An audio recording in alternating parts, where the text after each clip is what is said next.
A Guide to Men, being Encore Reflections of a Bachelor Girl, by Helen Rowland. The material for this book was collected directly from nature at great personal risk by the author. Forward. A small file, I doubt not, could contain the attar of the epigrammatic literature of all time. Few of the perfumes of this diminutive form of wit and satire have survived. Pretty and scented vapourings, most of the thousands and thousands of them that have died on the air of the foibles of their day. Yet how the pungent ones can persist. The racy old odours, which are as new as now, that still hover about the political and amorous quips of the Greeks.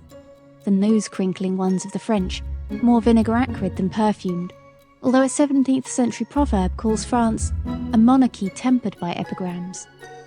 The didactic Teutonic ones, sharply corrosive. The greatest evaporative, of course, of this form of bon mot is mere cleverness.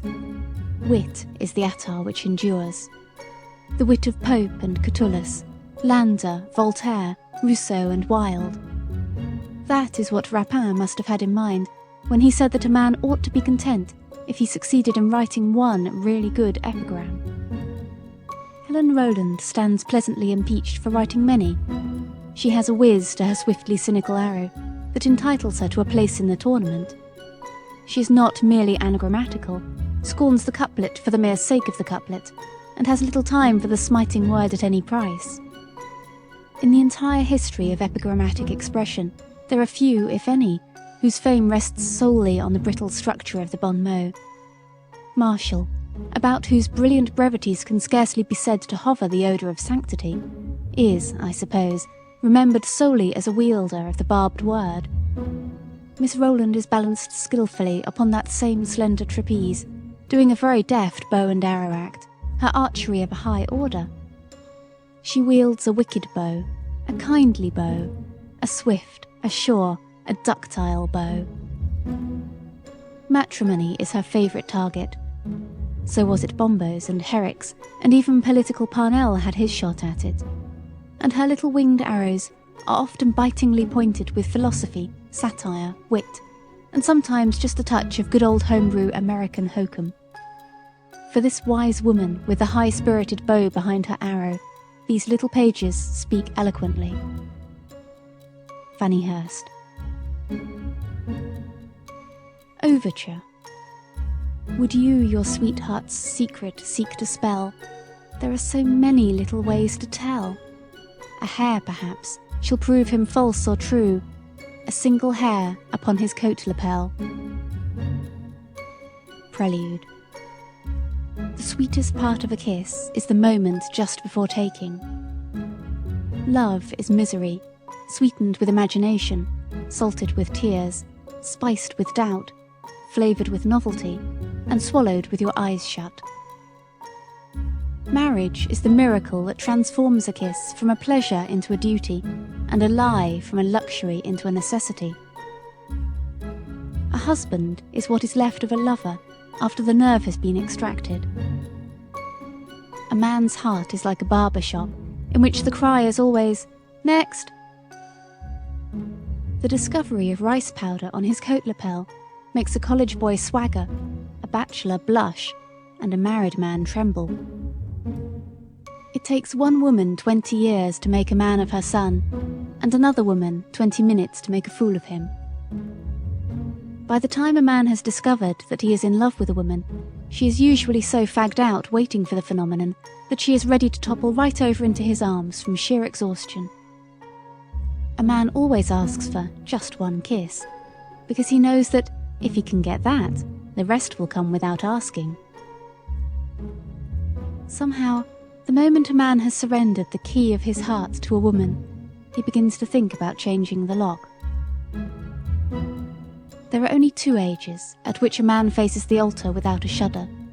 At 20, when he doesn't know what's happening to him, and at 80, when he doesn't care. The refrain.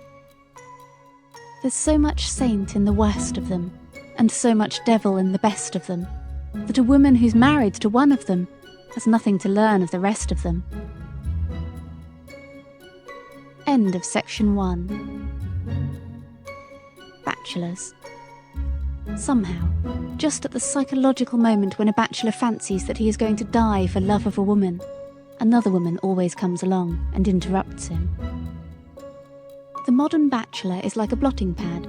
He can soak up all the sentiment and flattery a woman has to offer him without ever spilling a drop. A confirmed bachelor is so sure of his ability to dodge that he is willing to amuse every pretty girl he meets by handing her a rope and daring her to catch him. A bachelor is a large body of egotism, completely surrounded by caution and fortified at all points by suspicion. His chief products are wild oats and cynicism, his chief industry is dodging matrimony, his undeviating policy, protection, and his watchword, give me liberty or give me death. The average bachelor is so afraid of falling into matrimony nowadays that he sprinkles the path of love with ashes instead of with roses. The care with which a bachelor chaperones himself would inspire even the duenna of a fashionable boarding school with envy. A bachelor's idea of safety first consists in getting tangled up with a lot of women in order to avoid getting tied up to one. He is an altruist who refrains from devoting himself to one woman in order that he may scatter sweetness and light amongst the multitude. There is nothing quite so intriguing to a bachelor as flirting with the idea of marriage, with his fingers crossed. He just loves to consider marrying in the abstract, and to go about pitying himself for being so lonely. There are 3 kinds of bachelors: the kind that must be driven into matrimony with a whip, the kind that must be coaxed with sugar, and the kind that must be blindfolded and backed into the shafts. If you want to be chosen to brighten a bachelor's life, first make it dark and dreary. So long as women are willing to make his existence one long sweet song, naturally he isn't anxious to exchange it for a lullaby. When a man actually asks a girl to marry him in these days of bachelor comforts and the deification of single blessedness, she has a revelation of human unselfishness that stands as the 8th wonder of the world. That tired expression on a bachelor's face is not so often the result of brain fag from an overworked mind as of heart fag from overworking the emotions. Lovers look at life through rose-tinted curtains. Old bachelors see it through a fog. Somehow, a bachelor never quite gets over the idea that he is a thing of beauty and a boy forever. A bachelor fancies that it is his wonderful 60-horse willpower that keeps him from marrying, whereas it is nothing but his little 1-horse won't power. One consolation in marrying a bachelor over 40 is that he has fought so long and so hard to escape the hook that there is no more fight left in him.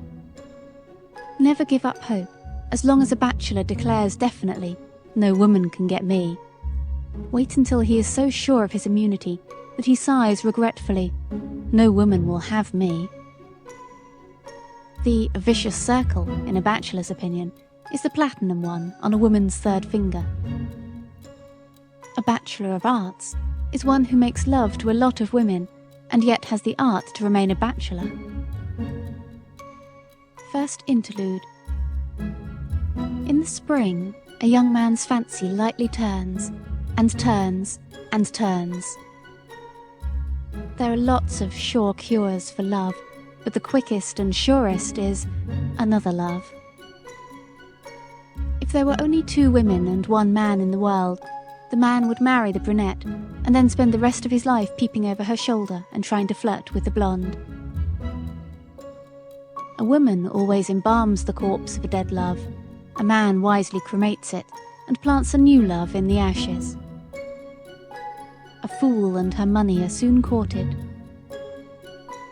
A woman's pity for a man who loves her against her will may be akin to love, but a man's pity for a woman who loves him without his permission is a twin brother to boredom.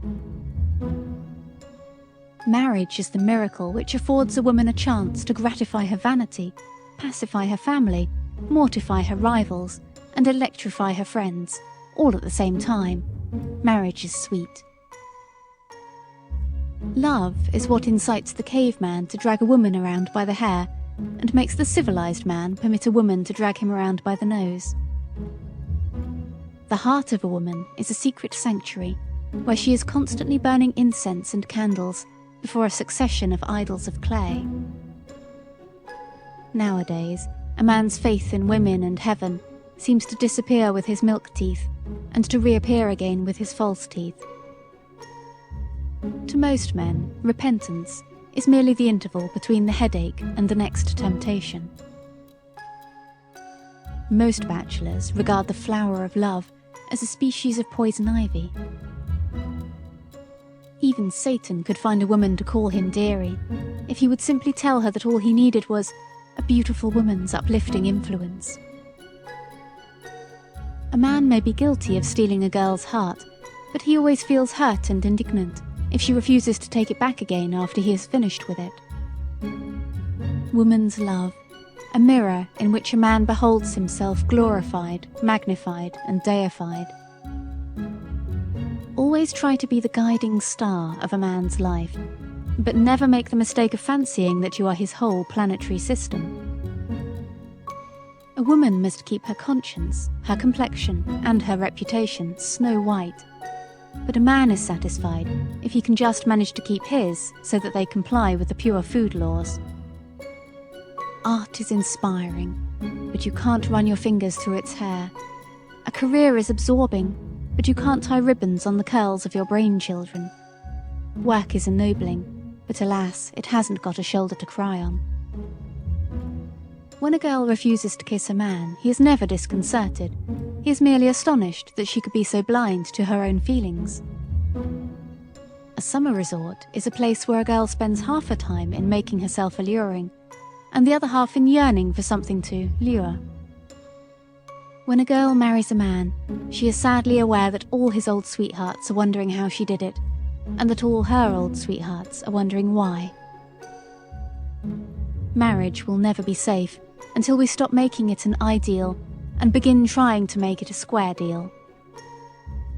Just before marriage, a man's coat lapel acquires that greyish look which comes from the constant contact with face powder, but it's wonderful how soon it brightens up and gets back to its natural colour after the wedding. Love is like appendicitis. You never know when or how it is going to strike you, the only difference being that, after one attack of appendicitis, your curiosity is perfectly satisfied.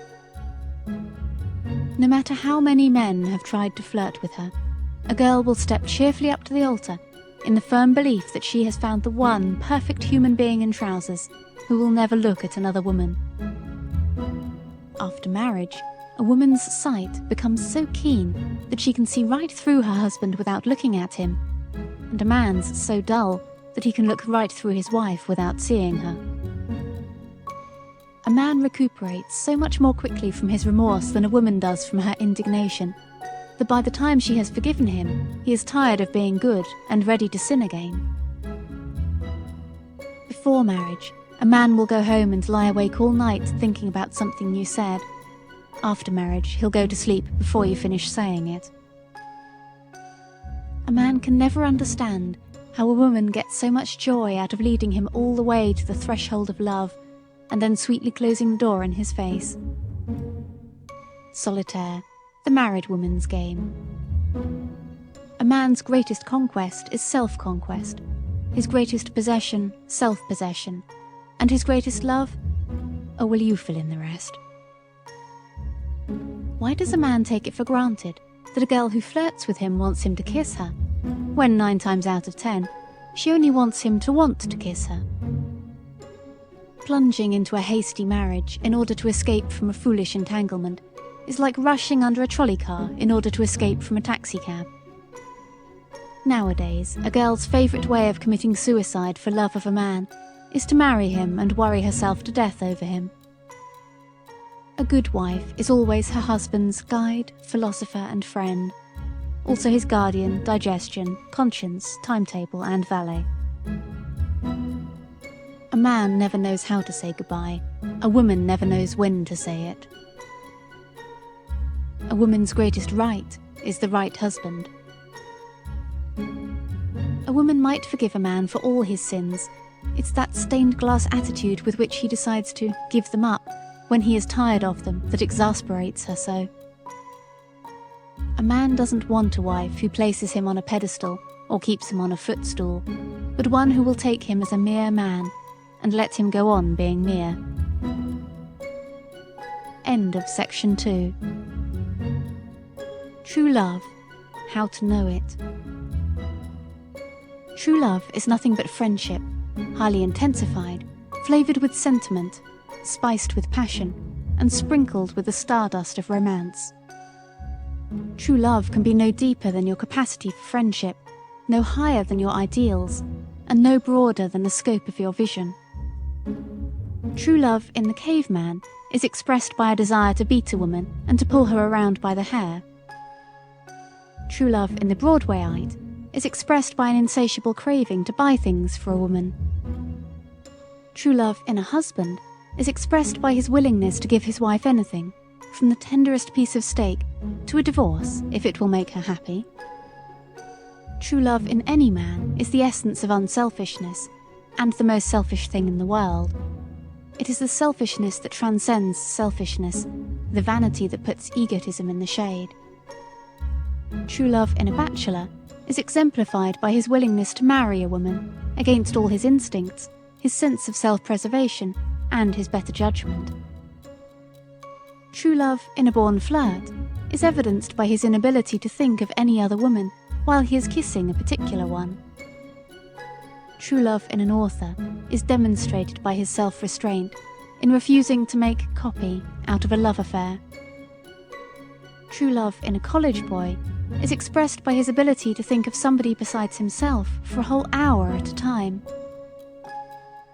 It is the flash of light by which one sees clearly that to do for another, give to another, and sacrifice for another will get one the most happiness out of life. True love in the poet is expressed in soul kisses and by his ability to do any work for days at a time. We speak of falling in love as though it were a pit or an abyss, but true love is the light on the mountain top to which you must eternally climb. True love is a relic of the Victorian age. It still exists here and there, like the buffalo, but in the face of eugenics, feminism, and the growing masculine determination not to marry, it may someday have to take a place beside the dinosaurs in the public museum. Variations. Flirtation is a duel in which the combatants cross lies, sighs, and eyes, and the coolest heart wins. Falling in love consists merely in uncorking the imagination and bottling the common sense. In the medley of love, a man's soul sings a sonata, while his heart plays a waltz and his pulse beats to ragtime. Better be a strong man's rib than a weak man's backbone. True love isn't the kind that endures through long years of absence, but the kind that endures through long years of propinquity. A man seldom thinks of marrying when he meets his ideal woman. He waits until he gets the marrying fever and then idealizes the first woman he happens to meet. Love is what tempts a man to tell foolish lies to a woman, and a woman to tell the full truth to a man. It took 700 guesses for Solomon to find out what kind of a wife he wanted, and even then he seems to have had his doubts.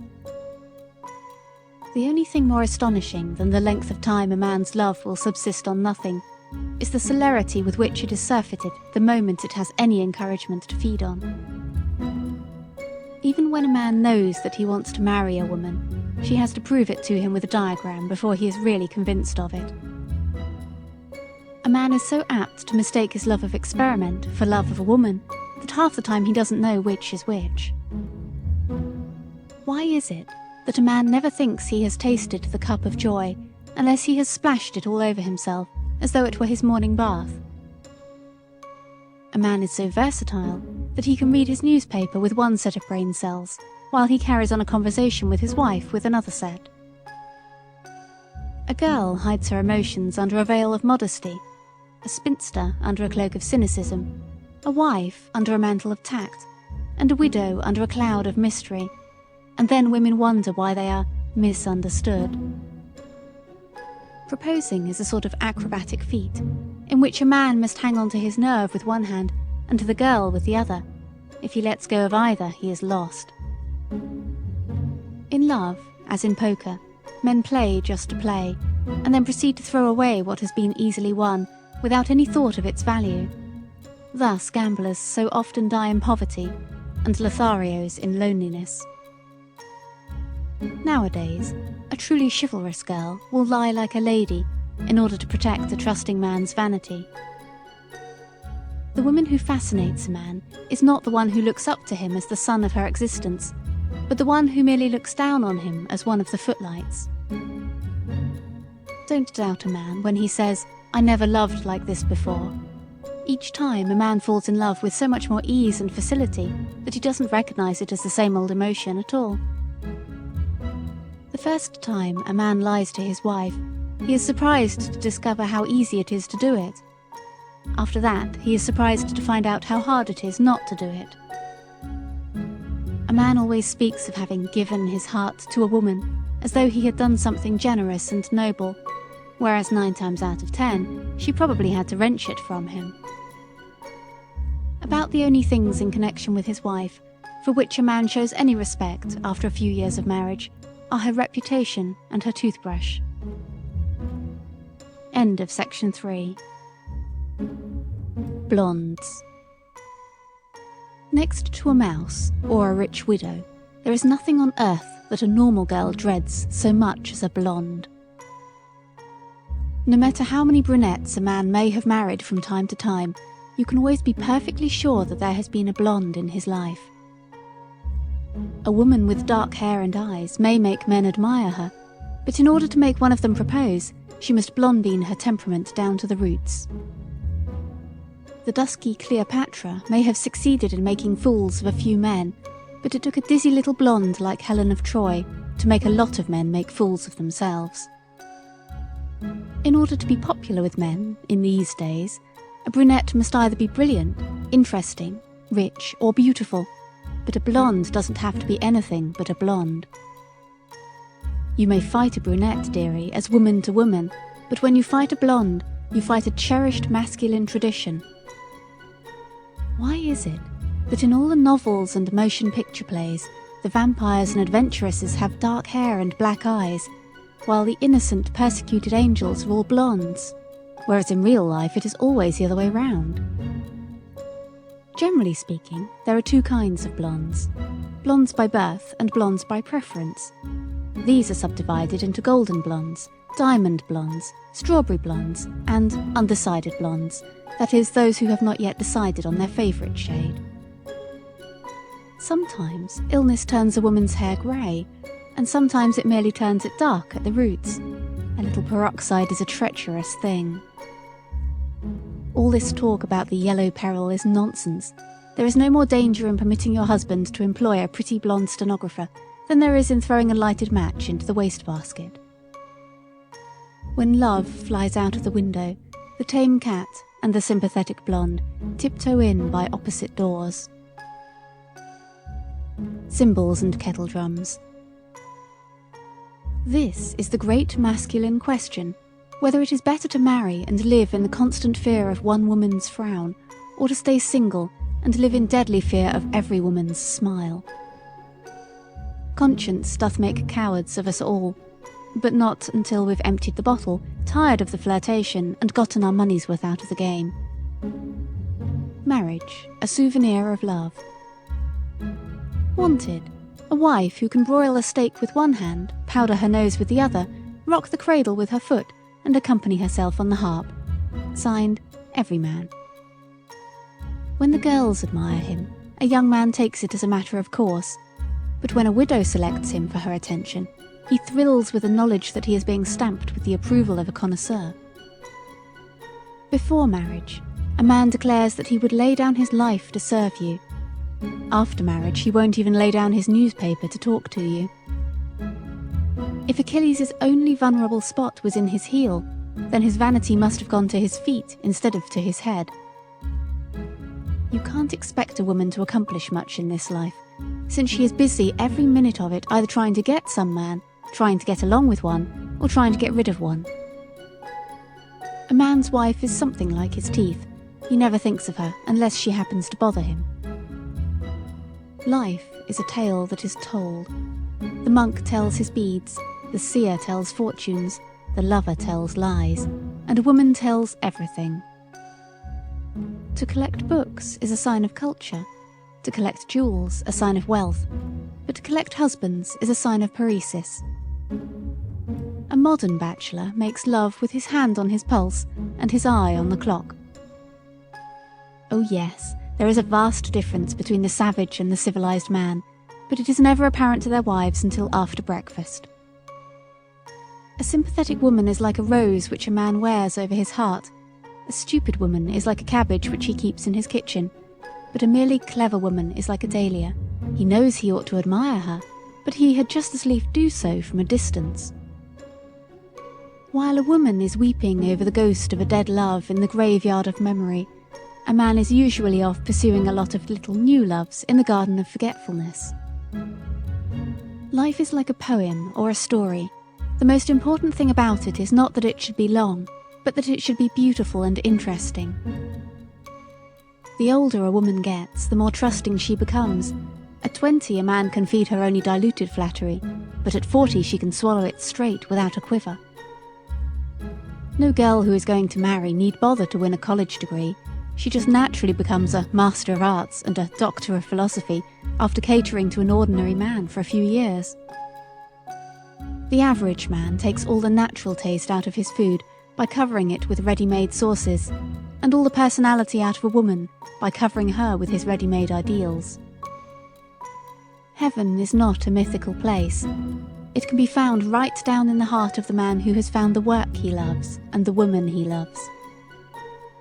An ideal lover is one with such a keen dramatic instinct that he can convince himself of his sincerity even when he knows that he is lying. Love is a matter of chance, matrimony a matter of money, and divorce a matter of course. Adam was the first man to misunderstand a woman. A man is like a park squirrel. If you fling your favours or your charms at his head, he will never come up and eat out of your hand. What a man calls his conscience is merely the mental action that follows a sentimental reaction after too much wine or love. In the school of love, a man is forever just taking up a brand new study and discovering that all the old loves were nothing but preparatory practice. The eugenic idea of choosing a husband would be perfectly lovely, only that a husband isn't a matter of choice, but of chance, accident, or blind luck. Love is woman's eternal spring, man's eternal fall. It isn't beauty, and it isn't cleverness, and it isn't clothes that make a particular woman fascinating. It is just the sort of magnetic current which seems to run around her and set her eyes a-twinkling and a man's heart tingling. It is utterly useless to tell a man the honest truth. That is the last thing on earth which a man ever tells a woman, so of course it's the last thing on earth which he ever expects to hear from her. The average man, like all Gaul, is divided into 3 parts: his vanity, his digestion, and his ambition. Cater to the first, guard the second, and stimulate the third, and his love will take care of itself. There is no such tonic for a man's nerve as a capricious wife, and no such softener for his backbone as a self-sacrificing one. A man can sit in the moonlight and talk new thought to a pretty girl, and at the same time look right into her eyes with all the old ones. Bohemia is an oasis in the desert of life, where only the rich in dreams may go, and only the poor in purse may stay. There is no way of 2 people really knowing each other until after they are married and have to share the same dollar, the same table, the same newspaper, and the same chiffonier. End of section 4. What every woman wonders. There are gardens full of flowers that I feared to pluck. There are eyes full of promises that I dared not believe. There are lips full of sweetness from which I turned away. I wonder if paradise holds anything for me, one half so beautiful as the joys I have renounced for its sake. A man's life is like a musical comedy. There is always one woman in it who is the star, but it takes 99 others to make up the ensemble. Nothing so annoys a man as to have a woman cheer him up while he is enjoying the exquisite luxury of feeling sorry for himself. The modern girl's perfect candour has taken the sin out of sincerity and most of the sweet scent out of the flower of sentiment. Without the serpent, the Garden of Eden would seem a dull old place to most men. Love is neither a bonfire nor a kitchen fire, but an altar fire to be kept burning forever with prayer and reverence. In the language of love, forever means for quite a little while, and never means not until next season. A fool there was, and he made his prayer to two women on the same party wire. Love is a matter of give and take, marriage a matter of misgive and mistake. Even a fool knows enough to laugh at a man's joke, but only a born siren knows enough to hang onto his coat lapel and beg him to tell it again.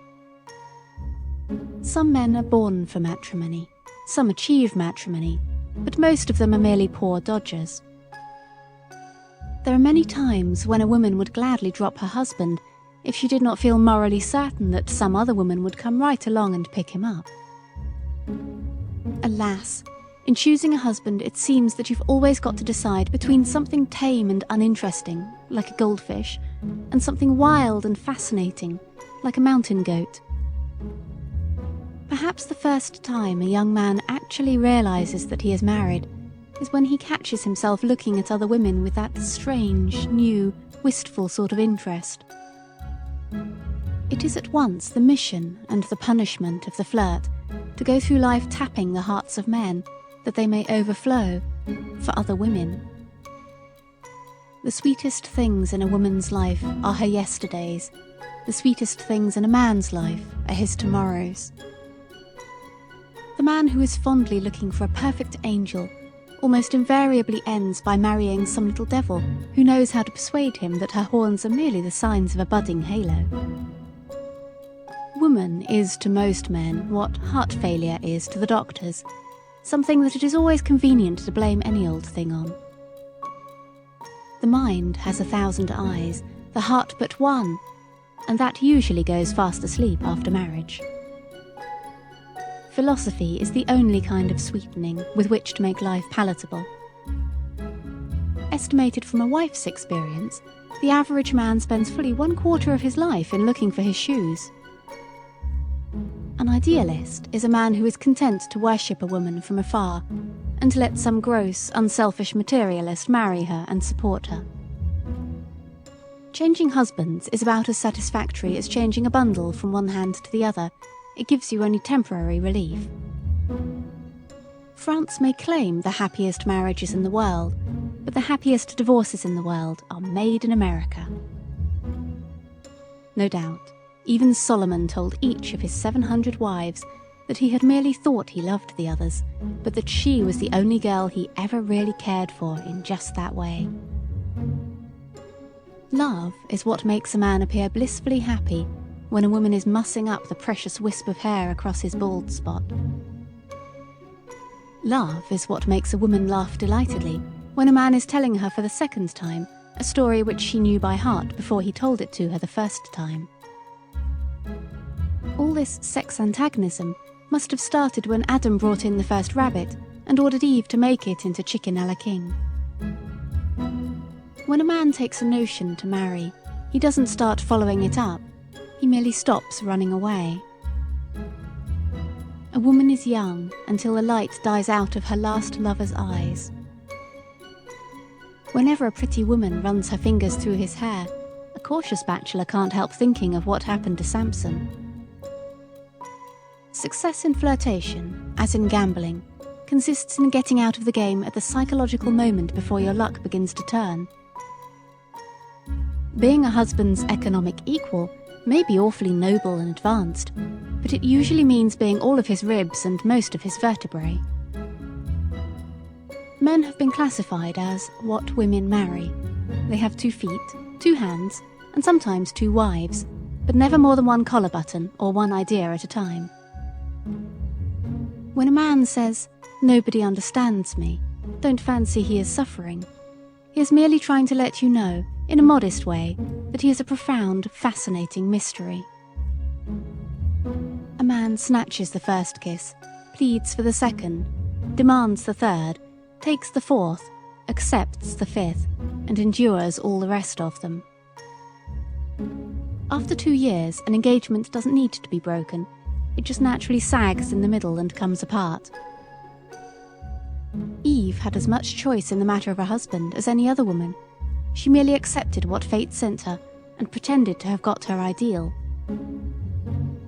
It is not much comfort to be able to keep your husband's material body in the house evenings, when his astral body keeps wandering off to the club every few minutes.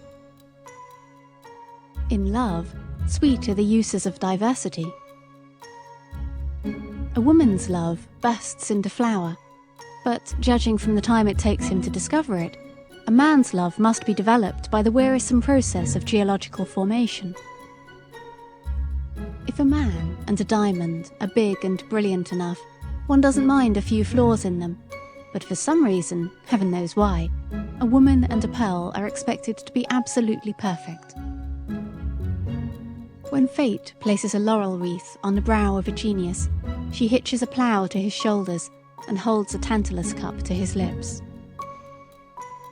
It isn't the man who paints his virtues in 3 colours and begs her to marry him, but the one who paints his sins in vermilion and begs her to save him, who usually wins the girl. If you want a man to propose, don't try to make your family coddle him. Make them hate him, because a man never really takes hold until somebody begins to pull the other way. The man who falls in love at first sight never knows what has struck him, and therefore mercifully escapes all the agonizing slow torture of feeling himself sink, inch by inch, into the quicksands of matrimony. Never believe that justice is all you owe your husband. What every man needs from the woman who loves him is faith, hope, and charity, and above all, mercy. Even a coquette can be loyal to one man until she prefers another, but a man's heart is like a ferry boat, always going backward and forward and never staying docked. Soft, sweet things with a lot of fancy dressing, that is what a little boy loves to eat, and a grown man prefers to marry. Second interlude. To find your mate, that is luck. To know him when you find him, that is inspiration. To win him when you know him, that is art. And to keep him when you've won him, that is a miracle. A woman wastes more time in dreaming over a past flirtation than it would take a man to start a half-dozen new ones. Flattery affects a man like any other sort of dope. It stimulates and exhilarates him for the moment, but usually ends by going to his head and making him act foolish. The only way to be happy in this world is to take men and flirtations as they come, and let them go as they go. Almost any straight path of devotion will lead to a woman's heart. It's this zigzagging from sentiment to cold fear, and from adoration to self-preservation, that makes the way so long and dangerous for the average man. Solomon may have been the most famous husband who ever lived, but as a hero he isn't in it with the man who manages to get along happily and contentedly all through life with just one wife. Woman, the peg on which the wit hangs his jest, the preacher his text, the cynic his grouch, and the sinner his justification. Everybody seems to be going through life at automobile speed nowadays, but alas, there are no sentimental garages by life's wayside at which we may obtain a fresh supply of emotions, purchase a new thrill, or patch up an exploded ideal. A man's work lasts from sun to sun, but his excuses for staying late at the office are never done. Every man wants a woman to appeal to his better side, his nobler instincts, and his higher nature, and another woman to help him forget them. Never rush into a love affair. Love is a waiting game, which requires nerve, concentration, and a poker face. The average man marries one woman just in order to escape from a lot of others, and then flirts with a lot of others just in order to forget that he is married to one. Once, a girl's heart beat faster at the sound of her sweetheart's footstep on the garden path, but now it requires the hum of a 12-cylinder motorcar to rouse her from her lassitude. The one thing about lovemaking that the modern man simply can't understand is that, in order to make it thrilling and interesting, he must really put a little love in it. In the War of the Sexes, a woman hides her scars of battle beneath a smile and a coat of rouge. A man goes about displaying his as proudly as though they were medals. Occasionally, one meets a man who plunges into a love affair as he plunges into the surf, but most of them just sit back lazily on the beach and let the waves of emotion splash harmlessly over them. End of section 5. Brides. Nevers for the rib. Never ask him to kiss you. Make your kisses a privilege, not a duty, a luxury, not a morning and evening chore. Never refuse to kiss him, but sometimes keep him waiting a little. Love thrives so much better on the stimulant of suspense than on the anesthetic of memory. Never question him about his past love affairs. It is not the women he has loved, but those he has not yet loved, who will bother you. Never fling your old flames in his face. If you do, he will soon cease to be jealous of the men you might have married and begin to envy them. Never accuse him of being less ardent than he was before he married you. Many a husband would never discover that he was no longer madly in love if his wife did not constantly keep reminding him of it. Never chide him for the same fault more than once. A man can become so accustomed to the thought of his own faults that he will begin to cherish them as charming little personal characteristics. Never refer to your own defects. A man always accepts a woman at her own valuation, and he doesn't prize anything that advertises herself as a second. Never laugh at him. Woman is supposed to be the only human joke, and man the only laughing animal, except the hyena. Never cry before him. A woman's tears soon wash all the colour out of a man's love. After the third deluge, they have no power to move him, except to move him out of the house. Never threaten him, scold him, nor argue with him. Act. A woman's arguments affect a man as water does a cat. He simply waits for them to dry up, and then he goes out and does as he pleases. Never doubt his word, even when you know he is lying. A husband is like religion. To give you any real comfort, he must be taken with blind faith. Never put him on a leash. The dog, or the husband, that has to be tied is always the one that eventually has to be advertised in the lost columns. Never forget that marriage should be a privilege, not a prison. Home a refectory, not a reformatory. And wives jolliers, and not jailers. Syncopations. The greatest shock a temperamental woman can receive is to wake up and find that she is married to a human being instead of an ideal. A soulmate is seldom the siren who manages to drive a man to distraction, but just the sympathetic little thing who always happens to come along when he is looking for distraction. Hanging on a man's word may flatter him, but hanging on his neck merely frightens him. Every gay dog has his day after. One may be loved forever. It is the vain desire to go on being a heartbreaker after one's flirting days are over that constitutes the real tragedy of age. A man regards a woman's love first as an unattainable dream, then as a boon, then as a blessing, then as a right, then as a matter of course, and last as a punishment. A man's idea of preserving the unities is to find out what side of an argument his wife is on, and then take the other side in order to keep it from sagging. After a bachelor's heart has been patched up, cut down and remodelled to fit the romantic ideal of one girl after another, there is seldom enough of it left to go all the way around the honeymoon. There is no question of degree in matrimony. You can be a little bit in love or a little bit ill, but you can't be a little bit married or a little bit dead. Telling lies is a fault in a boy, an art in a lover, an accomplishment in a bachelor, and second nature in a married man. If your husband is wrapped up in his work from 9 a.m. to 6 p.m, you needn't bother to investigate his morals. Satan wouldn't waste his talents trying to tempt a man with so little time and energy for the devil's business. You can't argue, frighten, or nag a man into loving you just because he ought to. Because, dearie, love is not exactly a man's feeling for a thought censor, a creditor, or a critic on the hearth. There are more ways of killing a man's love than by strangling it to death, but that's the usual way. In matters of the heart, most men are still in a state of barbarism, slightly tempered by woman. A man is never old until his spirit is worn out, his rosy hopes have turned grey, his illusions have faded, and he has wrinkles on his heart. An optimist is merely an ex-pessimist, with his pockets full of money, his digestion in good condition, and his wife in the country. Every time a man hits a woman's vanity, he makes a dent in her love.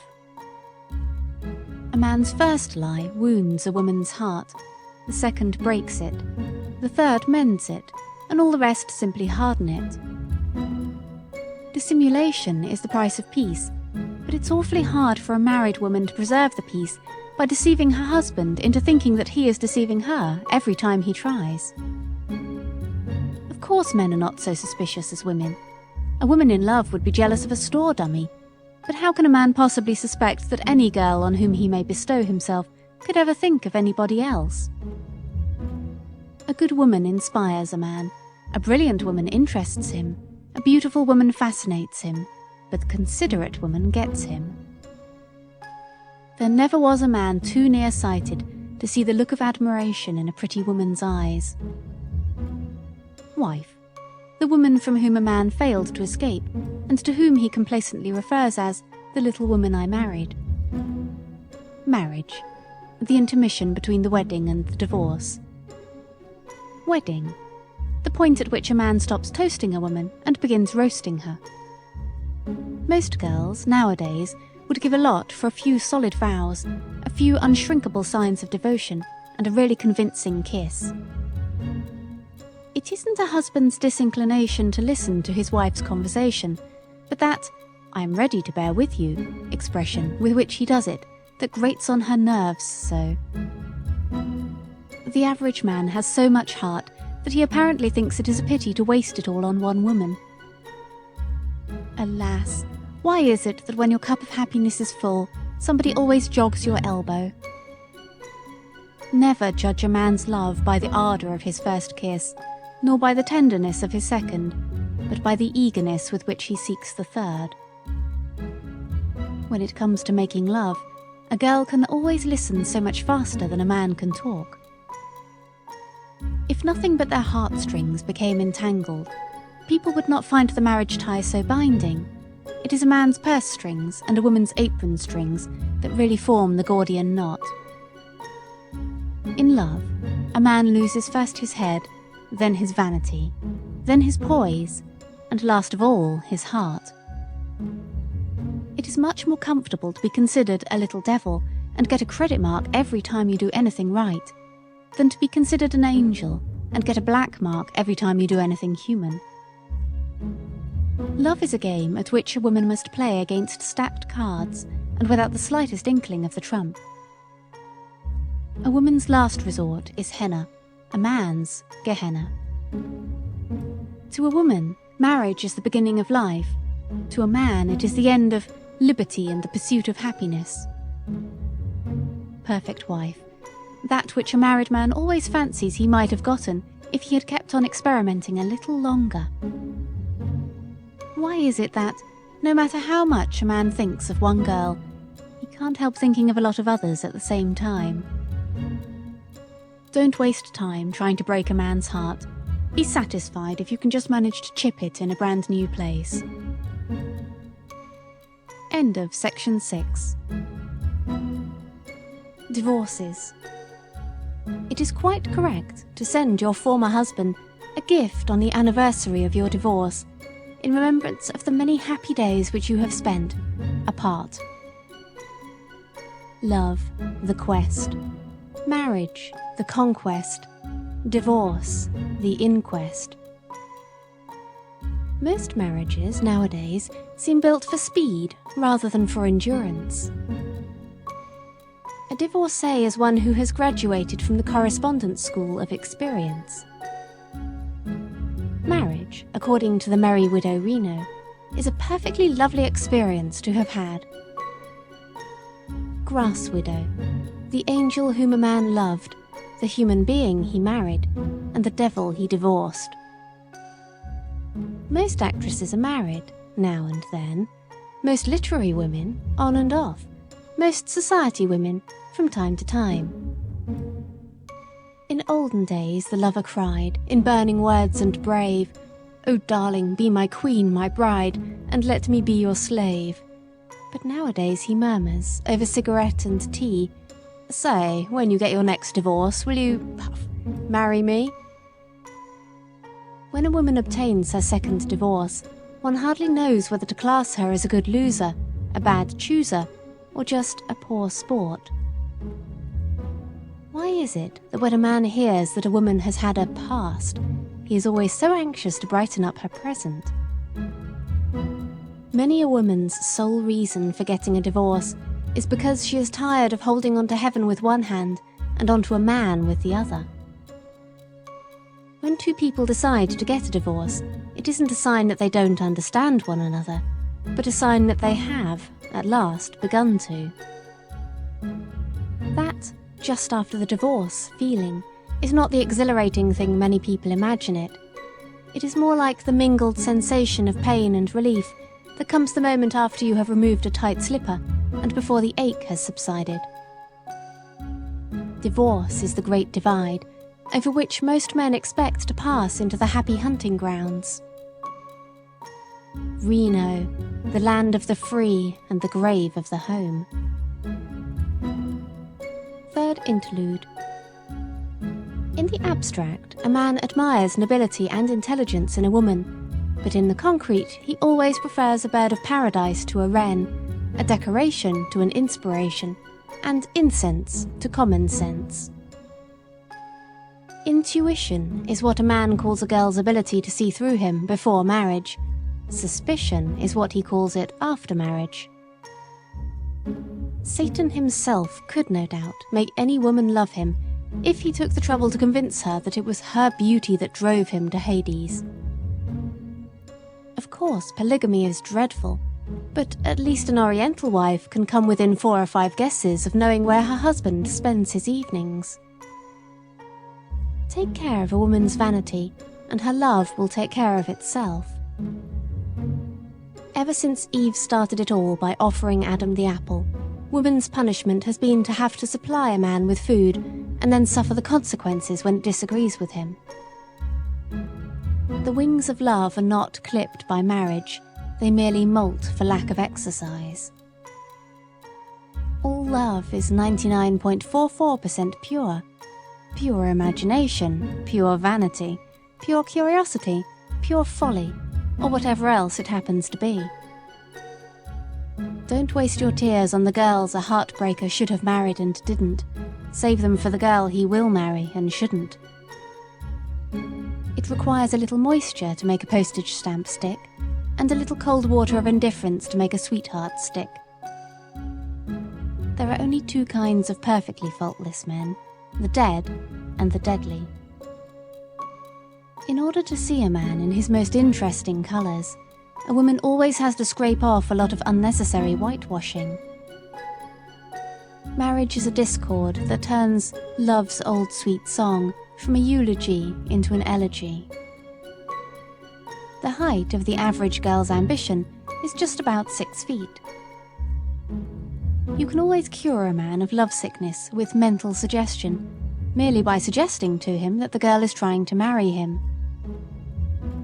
Marriage is the operation by which a woman's vanity and a man's egotism are extracted without an anesthetic. Jealousy is the false alarm that wakes us up from love's young dream. The most successful men are not those who have been inspired by a wise woman's love, but those who have perspired in order to gratify a foolish woman's whims. It is easier to keep half a dozen lovers guessing than to keep one lover after he has stopped guessing. A man's soul lies so close to his digestion that when he looks blue and downhearted, a woman never knows whether to offer him a kiss, a meal, a dose of philosophy, or a dyspepsia tablet. A woman is so complex that she can prove to a man by every possible convincing argument that she feels nothing but platonic friendship for him, at the same time that she is thinking how she would like to run her fingers through his hair. One reason why a man's life is so much fuller than a woman's is because he spends nearly 3/4 of it in hunting up things for a woman to do. Oh yes, a woman always looks up to a brave, strong man whom she can respect, and then, 9 times out of 10, goes and marries some pallid weakling whom she can mother. A man spends his boyhood struggling against an education, his youth struggling against matrimony, and his middle age struggling against embonpoint, but sooner or later he succumbs to all of them. No man wants an equal, but an angel. If Satan himself should decide to marry, he wouldn't go around looking for a congenial little Satanette, but for a paragon who had a pull with St. Peter. Half a love is better than none. End of section 7. Widows. A widow is a fascinating being with the flavour of maturity, the spice of experience, the piquancy of novelty, the tang of practised coquetry, and the halo of one man's approval. Second mourning is that interesting period at which a widow continues to weep with one eye while she begins to flirt with the other. When a widow comes in at the door, a débutante's chances fly out of the window. No matter how many wrinkles a widow may have in her face, she always has enough at her fingertips to offset them. Even a dead husband gives a widow some advantage over a spinster. The very debts her husband left afford her something to boast about to the unmarried woman who has only her own board bills to pay. A girl takes a man for better or for worse, but a widow merely takes him for granted. Girls are the milk and honey which sweeten a man's life. Widows, the caviar and wine, which relieve its flatness and give it spice and piquancy. A girl knows exactly what kind of man she wants to marry, but a widow knows all the kinds she doesn't want to marry, and usually makes a safe selection by the wise process of elimination. A widow's chief consolation in remarrying is probably that she finds it less exhausting to sit up and wait for one man to come home evenings than to sit up and wait for a lot of them to go home. Widows have all the honour and glory without any of the trials of matrimony. A live husband may be a necessity, but a dead one is a luxury. Matrimony is the price of love, widowhood the rebate. Improvisations. Spring flowers are like spring love, so sweet and tender, but doomed to fade quickly. It's in the autumn of life, or of the year, that we get the hardy variety of either. A man may honestly admire a superior woman, but when it comes to marrying, he usually looks about for something far enough beneath him to enjoy being ordered about and patted on the head. A girl's heart is like her dressing table, crowded with tenderly cherished little souvenirs of love. A man's, like his pipe, is carefully cleaned and emptied after each flame has gone out. A man doesn't ask a girl to name the day anymore. He merely pleads guilty to loving her, and then closes his eyes while she passes sentence on him, and decide when he shall begin serving time. When a woman reforms, she bleaches her conscience down to the roots as she does her hair. A man simply gives his a coat of whitewashing, so that he will have a nice clean space in which to begin all over again. When a bachelor sniffs through his letters before opening them in the morning, it is not a sign that he is looking for dynamite, but that he is looking for a note bearing a brand of sachet, which he has mistaken for some girl's sweet personality. At the awakening from love's young dream, the woman's first thought is, how can I break his heart? The man's, how can I break away? A man falls in love through his eyes, a woman through her imagination, and then they both speak of it as an affair of the heart. No, Clarice, a man's idea of being loved isn't exactly being followed around with a hot water bottle, a box of pills, and the eternal question, do you love me as much as ever? One grass widow doesn't make a summer resort, but you can always make it interesting. When a man has baggy trousers nowadays, it is from falling on his knees to an automobile, not to a girl. A black lie always shows up against the dazzling background of truth. It's all the little white ones a man keeps telling you that can't be spotted or distinguished from the rest of his conversation. The only time when a sense of humour profits a woman anything is when she can laugh at herself for having tried to charm a man by dazzling him with it. Most men fall in love with a sudden jolt and wake up to find that they are married to an impulse. It's a lame love that has to be carried through the honeymoon in a $3,000 touring car. In the mathematics of a bachelor, 1 kiss makes a flirtation, 2 kisses makes 1 conquest, 3 kisses make a love affair, and 4 kisses make one tired. There are chain smokers who light 1 cigarette from the dying end of another, and there are also chain lovers who light 1 flame from the dying embers of another. Eve had one advantage over all the rest of her sex. In his wildest moments of rage, Adam could never accuse her of being just like her mother. Every woman has a different notion of an ideal husband, but every woman's ideal lover is the same impossible combination of saint and devil, brute and baby, hero and mollycoddle, that is never seen anywhere off the stage or outside the pages of a best thriller. Love is a voyage of discovery, marriage the goal, and divorce the relief expedition. A man never can comprehend why a woman can't understand how he can be dead in love with one girl and acutely alive to the charms of a lot of others at the same time. Jealousy is the tie that binds, and binds, and binds. It is not the fear of being shipwrecked that keeps a bachelor from embarking on the sea of matrimony. It is the awful horror of being becalmed. Nowadays, most women grow old gracefully, most men disgracefully. A man can forgive a woman for having made a fool of herself over any man on earth, except himself. Eternity. The interval between the time when a woman discovers that a man is in love with her and the time when he finds it out himself and tells her about it. The follies which a man regrets the most in his life are those which he didn't commit when he had the opportunity. In the average man's opinion, the command, "Thou shalt not steal," does not apply to a kiss, a heart, an umbrella, a hotel, or an after-dinner story. To a woman, the first kiss is just the end of the beginning.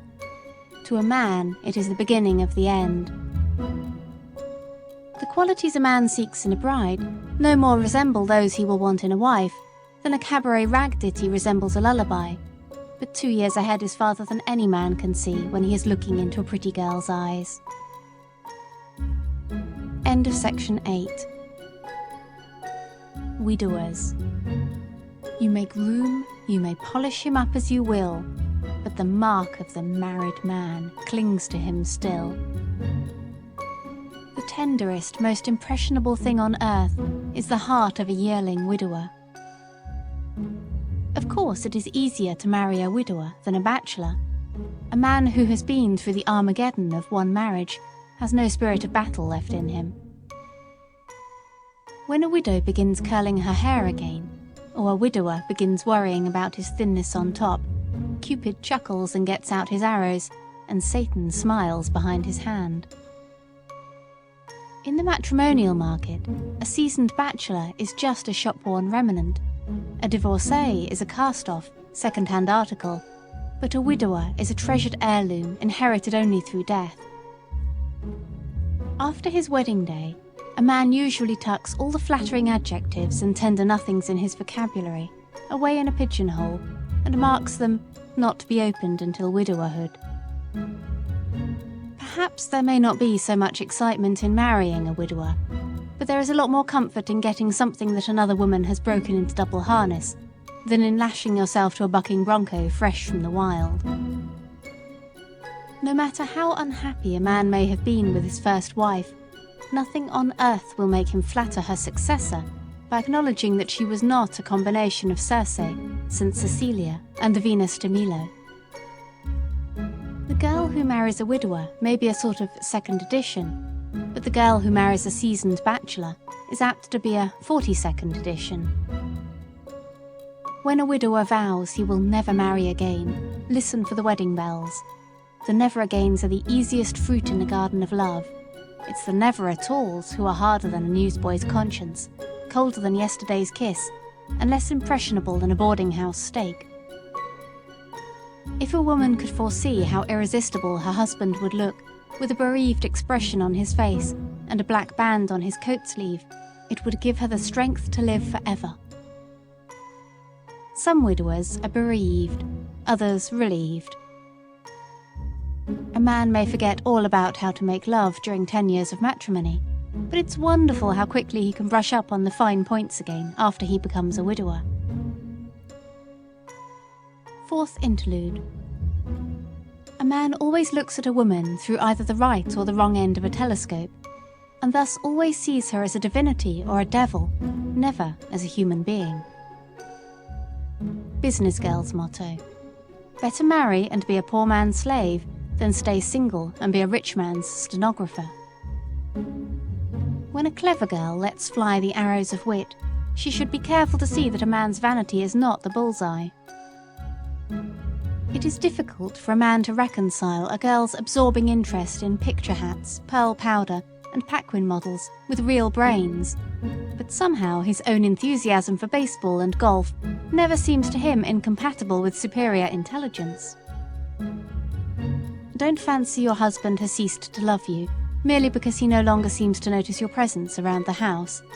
Wait till he gets so that he doesn't even notice your absence. A good husband is one who will get up and lift the ice off the dumbwaiter, instead of lying back and lifting his voice to tell you how to do it without hurting your itsy-bitsy fingers.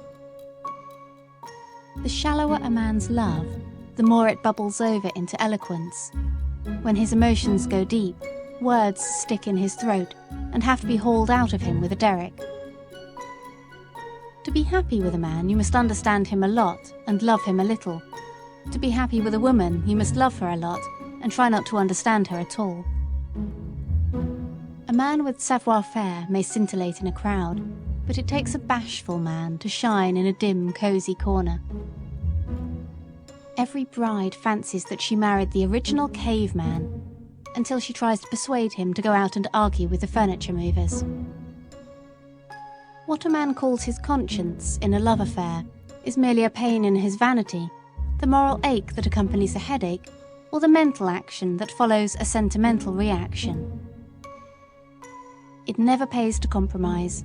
Cheap clothes, cheap literature, cheap sports, cheap flirtations. A life filled with these is nothing but an electric flash, advertising something just as good. Just at first, every man seems to fancy that it takes nothing but brute force and determination to run an automobile or a wife. After the smash-up, he changes his mind. Brains and beauty are an impossible combination in a woman.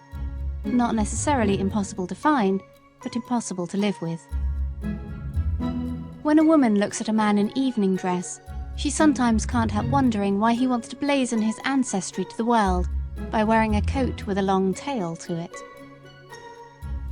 When a man says he loves you, don't ask him why, because by the time he has found his reason, he will undoubtedly have lost his enthusiasm.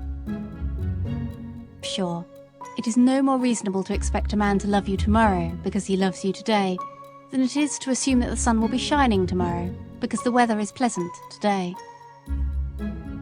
Sending a man a sentimental note just after he has spent the evening with you has about the same thrilling effect as offering him a sandwich, immediately after dinner. A good woman, according to Mrs. Grundy, is one who would scorn to sacrifice society for the sake of a man, but will cheerfully sacrifice the man she marries for the sake of society. The flower of a man's love is not an immortelle, but a morning glory, which fades the moment the sun of a woman's smiles becomes too intense and glowing. The sweetest part of a love affair is just before the confession, when you begin discussing love in the abstract and gazing concretely into one another's eyes. Marriage is a photogravure made from the glowing illusions which love has painted on the canvas of the heart. A woman may have to reach heaven before she tastes supernal joy, but to taste supreme punishment, she has only to watch the love mist die out of a man's eyes.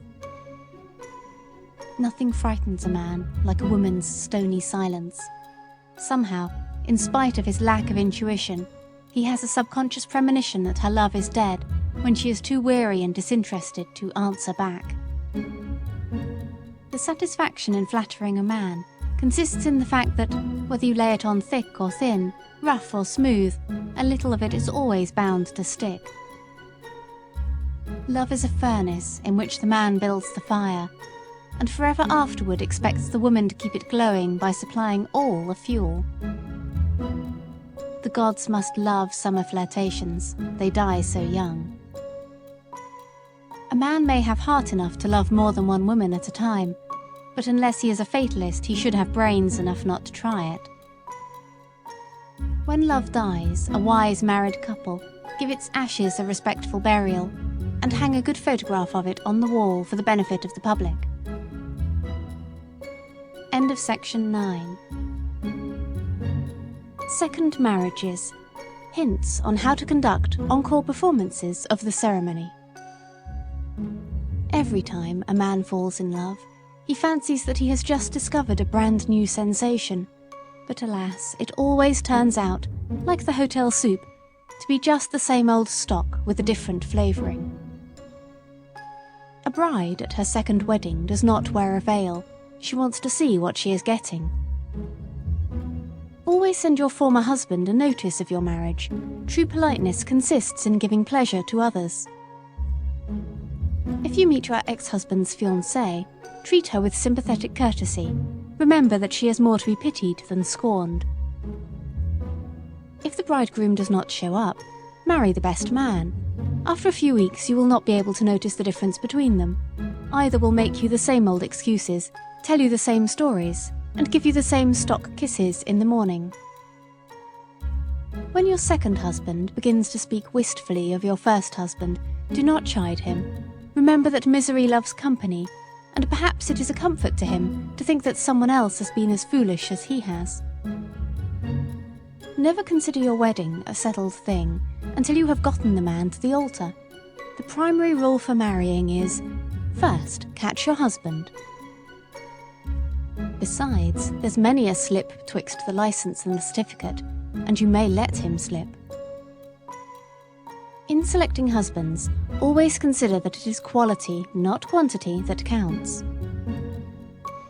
1 or 2 marriages, like 1 or 2 drinks, may not have any visible effect upon you, but don't make it a custom. A woman marries the first time, you know, for love, the second time for companionship, the third time for a support, and the rest of the time just from habit. When marrying a second time, refrain from asking your friends what they think about it. Remember that they all think you are a fool. Intermezzo. A man's kisses are first reverent, then rapturous, then tender, then casual, and at last, charitable. The hardest thing in life is to discover the exact geographical location of a man's grouch, whether it is in his tooth, his vanity, or his digestion, or is just a chronic condition of the whole system. Being in love is like a fascinating spin at will in an automobile. Being married, like a trolley trip on rails, with somebody ringing the bell at you every few minutes. A woman's love is composed of maternal tenderness, childlike inconsistency, torturing jealousy, and sublime unselfishness. And how is a man ever going to comprehend a mixture like that? Alas, why is it that the most popular and fascinating women are so often the last to marry, and then nearly always pluck either a broken stick from the tide of life or a brand from the burning? Some women can be fooled all of the time, and all women can be fooled some of the time, but the same woman can't be fooled by the same man in the same way more than half of the time. A woman always wants her photograph to flatter her, but a man is perfectly satisfied if he gets one that looks as fascinating and impressive as he thinks he does. A jealous husband can put 2 and 2 together and make 14. When a man hesitates to propose to a girl, he is never quite sure whether it is the fear of being turned down or the fear of being taken up which paralyzes him. Spring is the time of year when the eternal monotony of the daily grind gives a man brain fag, and the eternal monotony of any one girl appears to give him heart fag. A wise woman puts a grain of sugar into everything she says to a man, and takes a grain of salt with everything he says to her. Of course, a girl hates to wound a man, but sometimes, after a painful parting, it would seem so much more artistic if he would only remain wounded just a little longer. Making a man promise to drop a woman simply excites his sympathy for her, so that before he has fairly cut the string, he is anxious to tie a knot in it again. The hardest task of a girl's life nowadays is to prove to a man that his intentions are serious. Love without faith, illusions, and trust is, Lord forgive us, cinders, ashes, and dust. A man who strays for love of a woman may sometimes be reclaimed, but the man who strays for love of amusement or love of novelty will never stay put for any girl. Most girls nowadays would give almost as much for a little genuine sentiment and a really convincing kiss as for a genuine old master and a really convincing novel. There are 100 things that the cleverest man in the world can never understand, and 99 of them are women. Many a man who is too tender-hearted to pour salt on an oyster will pour sarcasm all over his wife's vanity, and then wonder why she always shrivels up in her shell at the sight of him. A grub may become a butterfly, but the man who marries a butterfly, expecting her to turn into a grub, should remember that nature never works that way. A married man's hardest cross is not to be able to brag to his wife about the women who tried to flirt with him. Plato has lured more men into matrimony than Cupid. A man can see an arrow coming and dodge it, but platonic friendship strikes him in the back. Many a man has started out to string a girl and gotten so tangled up that the string ended up in a marriage tie. Habit is the cement which holds the links of matrimony together when the ties of romance have crumbled. He that telleth a secret unto a married man may prepare himself for a lot of free advertising, for lo, the conjugal pillow is the root of all gossip. To make a man perfectly happy, tell him he works too hard, that he spends too much money, that he is misunderstood or he is different. None of this is necessarily complimentary, but it will flatter him infinitely more than merely telling him that he is brilliant or noble or wise or good. After a woman has lain awake half the night in order to be able to call her husband in time to catch his train, it's rather hard to be hated for it, just like an alarm clock. A man expects a woman to laugh at all his jokes, admire all his bon mots, agree with all his opinions, and be blind to all his faults, and then he scornfully wonders why women are so hypocritical. A diamond and a lump of coal are merely 2 varieties of carbon, but they are as different as the 2 things which the right wife and the wrong wife can make of the same man. Sometimes man proposes, and then keeps the girl waiting until the Lord kindly interposes. A woman flees from temptation, but a man just crawls away from it in the cheerful hope that it may overtake him. End of section 10. Woman and her infinite variety. A leaf from Adam's Dictionary. Woman, a divine creation for the comfort and amusement of mankind. Rib, that part of a man's self of which he thinks the least and brags the most. Wife, the inferior fraction. The excuse for all a man's sins, the cause of all his failings, the keeper of his conscience, the guardian of his digestion, and the repository of his grouches. Better half, the half that is always left at home. Coquette, any woman who is so unreasonable as to not return a man's affections. Flirt, any woman over whom a man has insisted on making a fool of himself. Old maid, an unmarried woman with more wrinkles than money. Bachelor girl, an unmarried woman with more money than wrinkles. Kitten, any woman under 60 for whom a man feels a temporary tenderness. Queen, a pretty woman whom a man has not yet kissed. Ideal, the particular woman to whom a man happens to be making love. Clinging vine, a woman who allows her husband to think that he is having his own way. Helpmate, a combination of playmate, soulmate, and light-running domestic. Goddess, an impossible woman who exists only in novels and in a man's imagination. Paragon, the kind of woman a man ought to marry, wants to marry, intends to marry, and never does. Pessimism is a man's natural reaction after too much of anything: wine, love, food, flirtation, or optimism. Maxims of Cleopatra. 1. These 3 things man feareth: oysters out of season, a babe that plays with fire, and a woman who can reason. 2. Last year's sandals and yesterday's fish, last night's kisses and last week's wish, are, to a man, things gone and past, likewise the woman before the last. 3. The soul of a man is white, or black, or yellow, or dun, but a woman's soul is a rainbow and a Roman sash in one. 4. Empty the words of the prayer when the Pharisee prayeth aloud. Empty the words of love when he praiseth thee in a crowd. Yet, he that is cold in the crowd, but seeketh thine ear when alone, in the land of the great god Isis, by the name Cad, shall be known. 5. As the pearl that I dropped in the glass can never again be mine, so many a pearl of woman's love hath a man dissolved in wine. 6.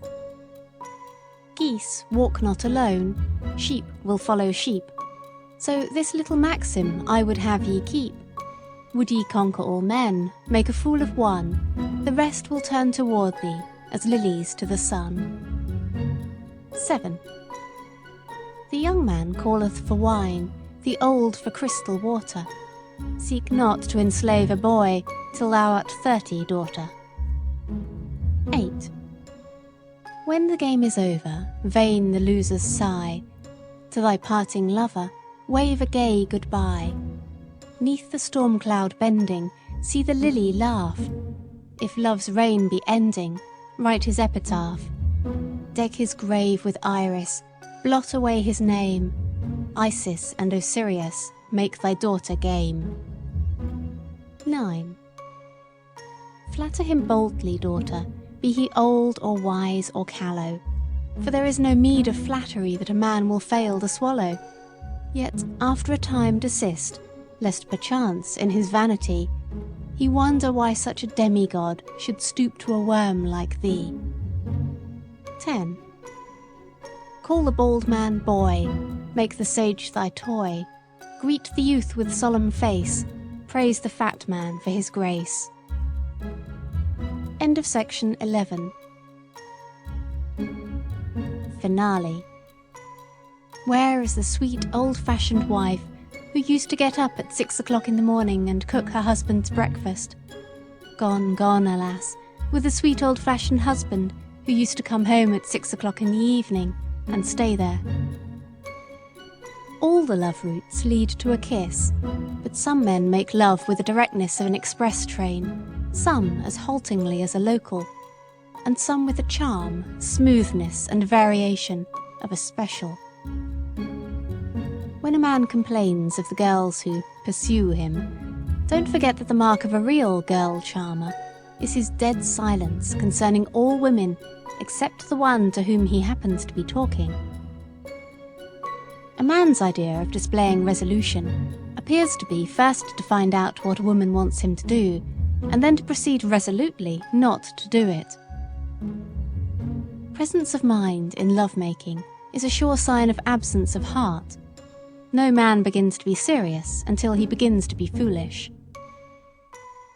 The girl a man marries is never the one he ought to marry or intended to marry, but just some innocent bystander who happens to be in the way at the psychological moment. A woman's heart is like a frame which holds only one picture at a time. A man's is more like a cinematograph. A man's love is not actually dead until he begins subconsciously to think of his wife as the person who makes him wear his rubbers, mow the lawn, put up the fly screens, and explain where he has been all Saturday afternoon.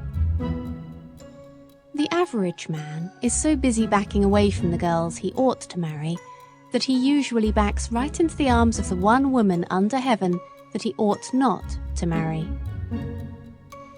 A man is like a motor car which always balks on the trolley tracks and runs at top speed downhill.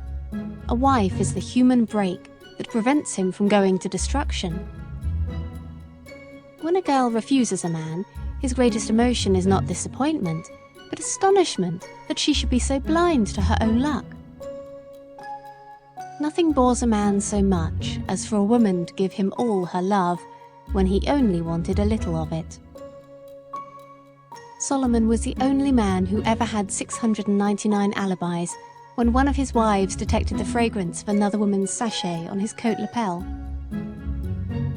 Every man rocks the boat of happiness at least once during a love affair, usually by trying to leap out of it before it lands in the port of matrimony.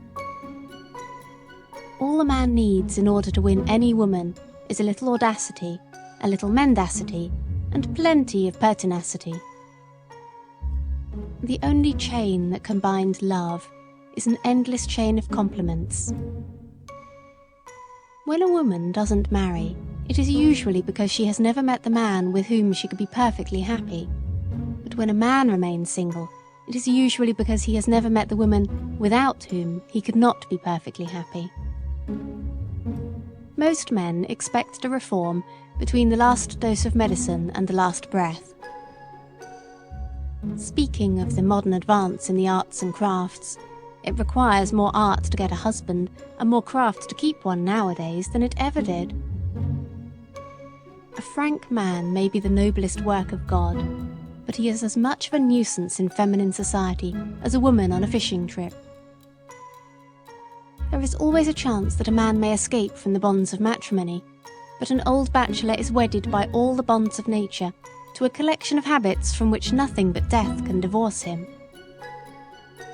By the time he marries, a bachelor's heart has been pressed, cleaned, and mended so often that it will barely hold together through the honeymoon. It seems so unreasonable of man to expect a woman to think straight, walk straight, or talk straight, considering that she was made from his rib, the crookedest bone in his body. Motto for a married man's den: others love your wife, why not you? A man's idea of being perfectly loyal to a woman is to think of her always, even when he is kissing another woman. Love is just a glittering illusion with which we gild the cold, hard facts of life until all the world seems bright and shining. Most men are so busy dodging one love affair that they step right back under the wheels of another and are fatally mangled. A brave man is always ready to face the music, provided it isn't that old tune from Lohengrin. If married couples would show as much respect for one another's personal liberty, habits, and preferences as they do for one another's toothbrushes, love's young dream would not so often turn into a nightmare. It is the Siamese twin existence they impose on themselves that drives them to distraction or destruction. A man kills time with a golf stick, a woman with a lipstick. It is foolish to fancy that a man is thinking of proposing to you. A man never proposes to any woman until he has gotten past thinking. If a man would employ a little more common sense before marriage and a little more incense afterwards, marriage would be more of an inspiration and less of a visitation. Never trust a husband too far, nor a bachelor too near. The man who takes a kiss for granted doesn't stand a chance beside the man who takes it before it is granted. Husband, a miniature volcano, constantly smoking, usually grumbling, and always liable to violent and unexpected eruptions. On the journey of matrimony, there are no garages where punctured illusions can be patched up, shattered ideals mended, and empty hearts refilled. Of course, a man is not as jealous as a woman, because it's so hard for him to believe that a girl on whom he bestows himself could possibly wish for anything better. The making of a husband out of a mere man is not a sinecure. It's one of the highest plastic arts known to civilization. Before marriage, a woman says sweetly, "I understand you." After marriage, she says coldly, "I see through you." Oh, what is so stupid as last year's song, so foolish as last year's fashion, so completely forgotten as last year's girl, and so dead as a last year's passion? Curtain. End of A Guide to Men, being encore reflections of a bachelor girl by Helen Rowland.